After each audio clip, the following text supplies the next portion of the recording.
एक गांव में एक साहूकार अपने परिवार के साथ रहता था। परिवार में उसकी पत्नी, एक बेटी और एक बेटा था। शानदार बंगला, नौकर चाकर, गाड़ियां और सब शान शौकत का सामान था उसके पास। गरीब लोगों को बहुत ज़्यादा सूद यानी ब्याज पर कर्जा देना उसका धंधा था। अक्सर लोग तंगी के दिनों में या किसी त्योहार या ब्याह शादी के मौके पर उस साहूकार से कर्ज लेते थे। जब फसल अच्छी होती तो थोड़ा थोड़ा करके उतारने लगते, लेकिन जिस वर्ष सूखा पड़ता तो कर्ज तो छोड़ो, गांव वाले सूद तक नहीं दे पाते थे। इसी का फायदा उठा वो साहूकार उनकी ज़मीनों पर कब्जा कर लेता, कब्जा कर उन्हें बेच देता और खूब पैसे कमाता। इस धंधे में उसका बेटा भी उसकी मदद करता। दोनों बाप बेटा हर समय किसी न किसी गरीब की ज़मीन हड़पने की योजना ही बनाते रहते। एक दिन शहर में एक व्यापारी आया और साहूकार से गांव में ज़मीन खरीदने की इच्छा जताई। साहूकार की खुशी का ठिकाना ना रहा। घर बैठे बैठाए ज़मीन का ग्राहक मिल गया। साहूकार ने उस व्यापारी को बहुत सी ज़मीन दिखाई जो उसने कर्जे के बदले गांव वालों से हथिया ली थी, लेकिन उस व्यापारी को कोई भी ज़मीन पसंद ना आई। गांव में घूमते हुए व्यापारी को एक ज़मीन का टुकड़ा पसंद आया। उसने साहूकार से उस ज़मीन के बारे में पूछा तो साहूकार सोच में डूब गया। असल में वह ज़मीन तो एक बिन माँ बाप की लड़की की थी जो वहाँ पर रहती थी। उस लड़की के माँ बाप ने साहूकार से 20,000 रुपये कर्ज लिया था, मगर उसे चुकाने से पहले ही उनकी मृत्यु हो गई। उसकी हालात देखकर गांव की पंचायत ने साहूकार से कहा कि उसकी ज़मीन पर कब्जा ना किया जाए। भला पंचायत की बात कैसे टाल सकता था, मगर साहूकार दिल में हमेशा उस ज़मीन पर कब्जा करने की बात सोचता रहता। आज व्यापारी की इच्छा सुन उसका लालच बाहर आ गया था और उसने ज़मीन पर कब्जे का मन बना लिया। कर्जे के सारे कागज ले वह उस लड़की के घर पहुंचा और कर्जा वापस करने की बात कही। जब लड़की ने अपनी दुर्दशा बताते हुए और समय मांगा तो साहूकार ने कब्जा करने की धमकी दी। कब्जे की धमकी सुन वह लड़की गांव के पंचायत के मुखिया के पास गई और उसकी ज़मीन को बचाने की दुहाई लगाई। सारे गांव में ये बात आग की तरह फैल गई।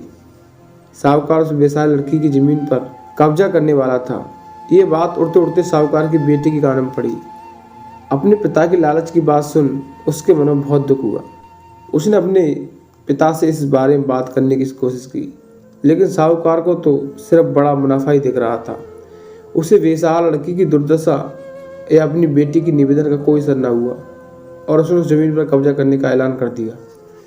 साहूकार की बेटी ने भी जिद पकड़ ली कि उस लड़की की ज़मीन पर कब्जा न होने देगी, पर अपनी एक चलती ना देख उसके दिमाग में एक योजना सूझी। वह बेसहारा लड़की और उसके साथ 2 लोग साहूकार घर पहुँचे और कर्जे की 5,000 की किस्त दे दी। साथ में ये भी कहा कि 3-4 महीने में बाकी कर्ज के रुपए भी उन्हें मिल जाएंगे। रुपए देने के बाद रसीद ले सब चले गए। चूँकि अब किस्त मिल गई थी, इसलिए पंचायत ने भी कब्जा नहीं करने दिया। साहूकार बहुत परेशान था कि आखिर उस लड़की के पास इतना सारा रुपया आया कहाँ से। कल तक तो वह दाने दाने को तसती थी और आज 5,000 रुपये दे गई। कुछ भी समझ न आने पर उसने गांव वालों से पूछताछ की, लेकिन कोई भी रुपयों के बारे में नहीं जानता था। कुछ दिन बाद वह लड़की फिर 2 गाँव वालों के साथ आई और बाकी की रकम चुकाकर और कर्ज की बाकी रकम चुकाकर रसीद और कर्ज के सारे कागज ले लिए। साहूकार परेशान हो गया कि आखिर उस लड़की के पास इतना धन आया कहाँ से। इस तरह कुछ दिन और बीत गए। एक दिन साहूकार को खबर मिली कि उस बेसहारा लड़की ने अपनी ज़मीन बेच दी है।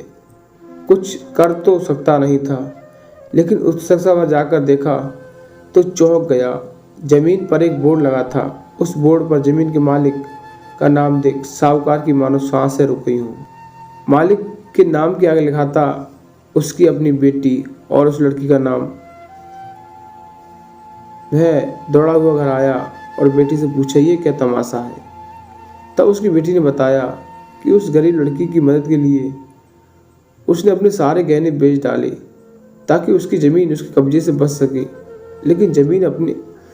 लेकिन ज़मीन आपसे छुड़ाते हुए उस बेसहारा लड़की ने उदारता दिखाते हुए आधी ज़मीन मेरे नाम कर दी। बेटी ने पिता को समझाया कि आप तो उस लड़की का आखिरी सहारा ही छीन रहे थे। मगर उस लड़की का बड़प्पन तो देखो, उसने ज़मीन छोड़ते ही मेरे गहनों के बदले अपनी आधी ज़मीन मुझे दे दी।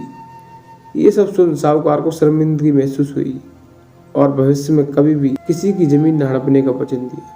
दोस्तों, अगर आपको वीडियो अच्छी लगी तो वीडियो लाइक और चैनल को सब्सक्राइब करें। वीडियो देखने के लिए आपको बहुत बहुत धन्यवाद।